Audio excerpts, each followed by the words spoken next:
Royal Caribbean's Allure of the Seas. It's 15 years old now, and it's just undergone a $100 million refurbishment in 2025. We spent 2 weeks on the ship crossing the Atlantic. Was it worth the price? Is it showing its age? Is it good value for money? And will we recommend it? In this video, we'll cover all of those things, and this will give me an opportunity to get off my chest some of the good things and some of the really frustrating things about this cruise. Come with me. So, starting off with the cabin, we had a balcony cabin on this ship. It was a connecting room, as you can see here. Loads of storage. Here's all of the different paperwork. These are the cupboards beside the mirror in the main room. Lots of storage and a few charging points. Not many, no USB ports, so make sure you bring a travel adapter with you with USB ports. We've got a decent sized wardrobe here, enough space to comfortably put all of our very large suitcases at the bottom, and then hang up all of our suits and tuxedos and shirts and things above it. And there's a tray there to hold suitcases in, which was very handy. All in all, a great shaped space. As you can see, it's looking a bit tired. I mean, the cupboards, the drawers, not the newest. The carpets, you can see, looking a bit worn. Probably not quite as clear here to see as it would be in real life, but I'll go back onto that in a minute. They've definitely replaced the TV here. It's a much more modern TV than I remember when we went on the ship back in 2023, before the amplification process. So in terms of decor, it definitely hasn't changed at all since the last update that they did back in 2025. It's exactly the same as it was in 2023 and 2011. So they've not changed anything. Even the wall art is exactly the same as it was before. The bedding feels the same. Balcony's nice. They've clearly looked after it. It doesn't show too much in terms of wear and tear. There's no major rust marks or anything like that. Here we are looking over the port of Barcelona. If you do get on a cruise in Europe, I think Barcelona's a really good port. It was an incredibly quick boarding process. We got on board in about 15 to 20 minutes, which is brilliant. We got on faster than the other cruise lines that were either side of us, so Virgin and Costa. We could see people waiting outside. There's Austin inside the room. Give me a quick wave. Hello. And as we head back into the room, you get a better view of what it looks like. Here I am trying the beds out. You can see there are twin beds. We asked them to join them together. You can ask your cabin attendant. They're very good at that. The beds are very comfy. Here's the bathroom. Again, same sort of thing here. The bathroom hasn't been updated.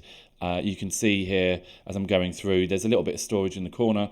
Kind of handy to put all of the aftershave and stuff. You can see, in terms of the wear and tear, it's just, again, looking a bit tired. It's showing its age. If you look at the mirror there, you can see all the edging as well, where it's all scuffed. It definitely needs to be updated, and it's a shame that they didn't do that as part of the overall amplification process. It wouldn't have cost an awful lot more to do those, at least few bits, to make sure it's looking a bit fresher. Decent sized shower. I like the curved glass door on it as well. Plenty of room there. So now I'm going to go through the complimentary food options on board Allure. Now, we were on it for 2 weeks, so we paid for the deluxe dining package as well, which included all of the specialty restaurants, but I've already focused on that on another video. You can see it here. Otherwise, if you want, you can just keep going and you can see all of the complimentary things that were included as part of the standard cruise. And if you're finding any of this content useful and interesting, please do think about liking and subscribing. So we're starting the complimentary dining, starting with the Windjammer buffet. This is the buffet that they have on board all Royal Caribbean ships, and on day one it didn't disappoint. Here you can see lobster tails, something we've never seen in the Windjammer before, particularly on day one. My understanding is that they only offer that on either brand new ships, inaugural sailings, and clearly on maybe longer cruises. This is the first time we've done a transatlantic cruise with Royal Caribbean. Please let us know if you have experienced this in the buffet before. It was really good, actually. We had a few bites of the lobster. It was lovely. Here you can see other dishes that they do.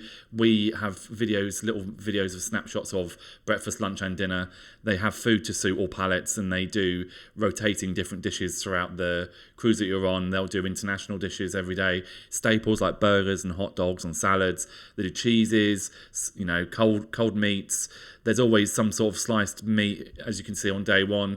They also offered sliced beef, but they do pork and turkey and all sorts. So you're never going to go hungry in this space. So one slightly critical observation, I think on other Royal Caribbean ships like Independence and Freedom, smaller ships, the buffet splits around the back of the ship and you can go either side, so it straddles each side of the ship. On this one, it's more of an L shape. At the back, they actually close one side off, which actually also causes issues of ventilation, which I'll talk about later. Next up is the Central Park Cafe, and this is a real favourite spot for me. It was on our deck as well, so nice and easy to get to. They have a barista and a proper coffee station just there in the corner. They do light bites in the morning. They do things like porridge, paninis in the afternoon. You can see there's some sliced meat here. And they do fruit, coffee, teas, fruit juices. It's a nice, easy space to get into, but beware, if you do want a coffee from the barista, you will be queuing up outside. And this is the coffee shop on the main promenade, which is very similar to the one in the Park Cafe. This one's a lot busier though, in my opinion. And we're on to the main dining room. So this is located at the back of the ship on decks 3, 4 and 5, I believe. We were positioned on deck 5 for ours. Every day at 6:45.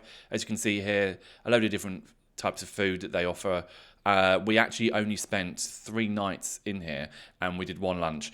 And they were fantastic. And I have to say that I think a lot of people don't like going here because of the overall formality of it. As you can see though, it wasn't really particularly very formal. The food was lovely and the service was just so good. We had Romeo and Stephen as our crew and they were lovely. They placed us on a table for 6, which is slightly weird considering there were only 2 of us. They kept actually asking, the maitre d' did when we got on board, whether there were more of us, and we said there weren't. So I'm not quite sure how that happened, but it was a very nice space. I would say it was very hot up there. I mean, the ventilation on the ship generally I felt was a problem. I'll talk about it later on, but it was just very, very warm. It didn't feel particularly very comfortable sitting up there. That's the only minor niggle I had about it. Otherwise, as you can see here, there he is deboning our lobster, which we had on there's a night called Royal Night, which if you've done a royal ship, you'll know about already. The food was, as I said, very good. Just generally consistency was very good here as well. This is us here at lunchtime. Sorrento's Pizzeria is on the promenade and it's a great spot for food very late in the evening. They're open till I think 2 a.m. every night and we went to them probably 3 or 4 times, I'd say. I can't eat cheese and they were lovely in accommodating me. Multiple occasions they would make me a pizza to order, which I thought was lovely. And here you can see that in the afternoon they actually act as a smoothie stand. So if you have the unlimited drinks package, make sure you go here. It was really good. Next up is Johnny Rockets. This is the American 1950s style diner that they have. It's located on the boardwalk at the back of the ship. Now, this is a split kind of charge restaurant. It is both chargeable and non-chargeable, depending on what you choose, as you can see by this menu.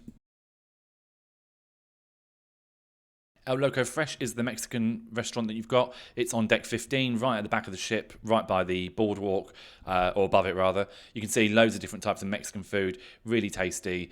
And a load of variety. You can see quesadillas, burritos, all sorts. And it's a really nice, light, airy, relaxed space as well. And you can get free donuts on the boardwalk. Make sure you get there though before 9:30, before they're all taken away again. Soft serve ice cream here. And on to entertainment. And we're going to start with the Mason jar, which was installed as part of their amplification program in 2025. And it's a Deep South inspired kind of restaurant, bar, band that plays in the evening. Lots of different cool cocktails, particularly if you have the deluxe drinks package. It's great. We tried loads of them. There I am trying one of the old fashions. They make them right in front of you as well. Really good. And a really good band.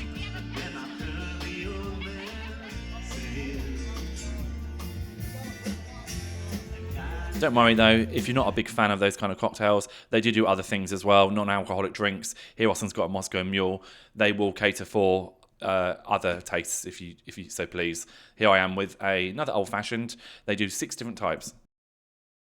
Here's the floating bar, right in the middle of the ship on deck 8, goes down to deck 5, and it's a nice social space if you want to catch up with anyone and get a drink. It hasn't changed at all from the amplification program. As far as I can tell, everything's exactly the same as it was pre-amplification, as you can see here.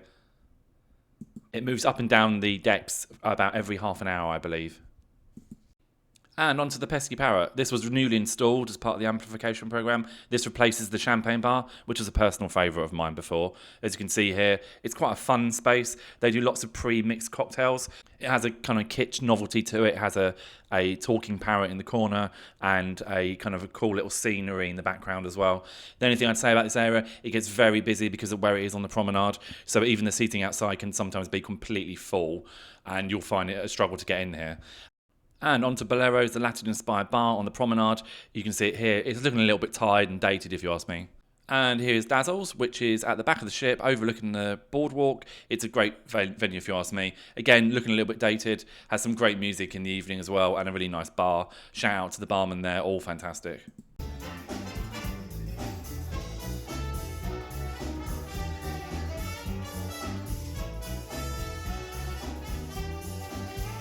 My understanding is this is the only Dazzles left on any of the Oasis class ships. On all the other ones, it's been replaced by the music hall, which is a nice space, but I think that this has a particularly unique touch to it, which makes it a really appealing place to go in the evening. Onto the Schooner Bar, always a really popular space as well, with a really fantastic pianist here. Really always completely packed out space, so it's reflective of how good it was. Only thing I'd say about it is that it was always very noisy because of where it is on the promenade. And here's the Amber Theatre, the main theatre on board this ship. As you can see here, it's getting pretty busy. We'd only been in here for about 10 minutes and it started getting pretty full. On most of the times we were in here, it was almost completely full every time. And in some situations, you actually had to pre-book things like the Mamma Mia show, which was the main headlining act. I wasn't bothering people with my phone. I promise I was at the back of the auditorium here. Alrighty, now we're going to go on to the good and the bad. Come with me. So, first things first, I think they've done a really good job with the amplification program. They've obviously had to renovate quite a lot of different parts of the ship. And as you can see here, they've installed the Ultimate Abyss, the water slides at the back, which I think are great additions, particularly if you're a family as well. These are things that were not included in this ship up until very recently. It was one of the few Oasis class ships that didn't include really any of these kind of family amenities. And they made the whole kind of pool deck a lot more kind of like a fun tropical theme, which was quite nice touch as well. And as an adult without any kids, I really enjoy the adult solarium, which is at the front. It's much bigger than on any other Royal Caribbean class of ship. We've not been on Icon yet, so I can only speculate about that. But on this one, it's a huge area that takes up the entire front of the ship. And having just come off of an MSC cruise recently, that whole area is dedicated to the yacht club. So on here, having it accessible to everyone on board the ship as adults, it's really nice space. And I would highly recommend just putting your feet up and resting there if you can. It does get very busy on sea days. I think that the service was amazing on the ship. I've not been so confident about saying that for this ship. I've heard other mixed reviews from other people in the past, but actually it was amazing. Our room attendant, Princess, was amazing and was working so hard. And then our main dining room attendants were also brilliant. They were really attentive, very friendly. I couldn't ask for anything more. They were brilliant. And as you know, this is a transatlantic cruise, so we've got these little cute certificates. I would say that this is a good thing, that this kind of length of cruise, particularly most of the days at sea, meant that we're able to relax and just be able to put our feet up. And I was able to read a few books as well. And then you don't feel that kind of guilt of not going out and being productive like you would if you were on a port day. So I would suggest that if you are someone who wants to spend some time relaxing, a transatlantic cruise is great for that. Okay, on to the bad. So first thing, the amount of people with high loyalty status on this cruise was a problem. As you can see here, there are quite a huge amount of people that were diamond and above, which means that you're getting a lot of people that would normally have access to the Crown Lounge, but on this cruise, like on a lot of recent cruises, they don't now, or they are restricted timings. Diamond Plus and above are able to go to the Crown Lounge in the evenings from, I think, 7:30 onwards. We're restricted before that if you're diamond like me. You can see there were a lot of people with a lot of status, even in Pinnacle level, where you're then normally given access to things like the Suite Lounge and the Coastal Kitchen. You're not on this cruise. I had spoken to a number of people that were Pinnacle level on this cruise, and they had been told that due to the sheer number of people on it, that they were restricted. Now, that also meant that a lot of the restaurants as well, some of the paid for restaurants were full with Pinnacle people in them. And I overheard a lot of people quite irritated that they're trying to book reservations that are being taken up. Everywhere was very busy on this ship. So if you want a reservation for a meal anywhere, you needed to be, prepared in advance. I think a lot of people were quite disappointed with that. The room, the cabin, a bit of a disappointment really that Royal just have this kind of approach of not upgrading or renovating any of the rooms on their ships. which I think is a real missed opportunity. You can see here that the sofa is pretty badly stained actually, and I'm not quite sure what it is. I don't really want to know.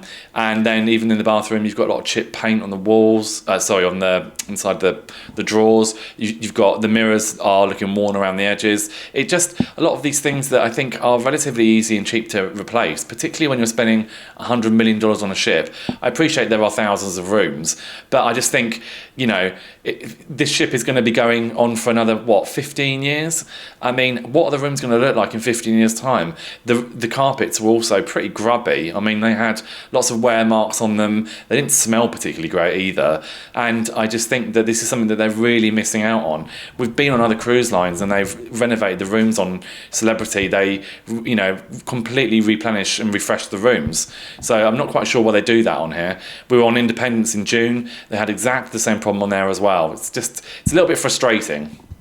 So earlier I mentioned about it was slightly too warm in the main dining room. Well, it was even worse in the buffet. And also I mentioned earlier that the buffet wasn't L-shaped, which meant that there wasn't kind of a flow through of air, which you have on ships like Independence, where both sides are open at busy times. On this one, it was far too hot in that space. It was also very crowded every evening. I mean, probably the busiest we've seen most of the buffets on most ships. So it meant that you'd be sitting in a space that was far too warm with a meal that you're, you know, kind of struggling to eat in an area that's already very crowded. It's kind of wasn't a particularly pleasant space to eat. For some odd reason as well, on these ships, on I don't know if it's on the same on other Oasis class ships, leave your comments and let me know. There was no actual bar in the buffet, which means that you have these mobile bar areas here, located kind of within certain spaces, which is fine, but it's a very limited bar, so you either have to go to another floor of the ship to go and find a bar, or you're kind of stuck with whatever they have to offer you. I hope you found this video useful. Hopefully it will help you make your mind up whether you want to go on either an Allure cruise, an Oasis class cruise, or a transatlantic cruise. So I appreciate your time.